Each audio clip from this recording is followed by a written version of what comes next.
राजकीय उच्च माध्यमिक विद्यालय में पढ़ने वाला राहुल 10वीं कक्षा का एक साधारण छात्र था। अगले दिन उसका गणित का बोर्ड एग्जाम था, लेकिन राहुल को पढ़ाई से ज्यादा क्रिकेट खेलने का शौक था। एग्जाम से एक दिन पहले भी राहुल अपने दोस्तों के साथ मैदान में क्रिकेट खेल रहा था। पूरा दिन मस्ती करने के बाद जब वो शाम को घर पहुंचा, तभी अचानक उसे कुछ याद आया। राहुल एकदम रुक गया और बोला, अरे कल तो मेरा मैथ्स का बोर्ड एग्जाम है। अब राहुल के होश उड़ चुके थे। वो तुरंत अपने कमरे में गया और जल्दी जल्दी अपनी किताबें निकालकर पढ़ाई करने बैठ गया। लेकिन जितना वो पढ़ने की कोशिश करता, उतना ही उसे समझ नहीं आता।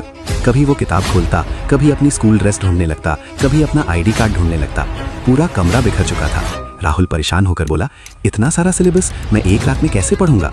किसी तरह रात बीत गई। अगली सुबह राहुल जल्दी उठ गया। आज वो बहुत घबराया हुआ था। वो नहा धोकर तैयार हुआ और घर के मंदिर के सामने खड़ा हो गया। राहुल ने हाथ जोड़कर भगवान से प्रार्थना की, भगवान जी, आज मेरा मैथ्स का एग्जाम है, बस मुझे पास करवा देना। मैं आपके मंदिर में 1 किलो बेसन के लड्डू चढ़ाऊंगा। प्रार्थना करने के बाद राहुल अपनी साइकिल लेकर परीक्षा केंद्र की तरफ निकल गया।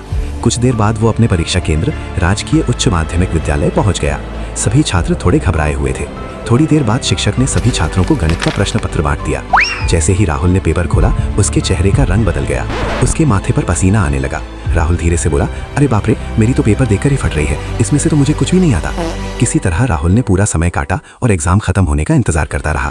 एग्जाम खत्म होने के बाद राहुल उदास होकर हॉल से बाहर आया। तभी उसकी क्लासमेट और क्रश पिंकी उसके पास आई और मुस्कुराते हुए पूछने लगी, राहुल पेपर कैसा हुआ। राहुल अचानक मुस्कुराने लगा और बोला, बहुत बढ़िया हुआ, सब सवाल कर दिए। कुछ दिनों बाद जब रिजल्ट का दिन आया, राहुल का दिल जोर जोर से धड़क रहा था। लेकिन जैसे ही उसने अपना रिजल्ट देखा, वो फेल हो चुका था। बाकी सारे छात्र राहुल को देखकर हंसने लगे और राहुल धीरे से बोला, लगता है भगवान जी को लड्डू वाला वादा याद नहीं रहा। और तभी राहुल को समझ आया कि एग्जाम से एक दिन पहले पढ़ाई करने से कुछ नहीं होता।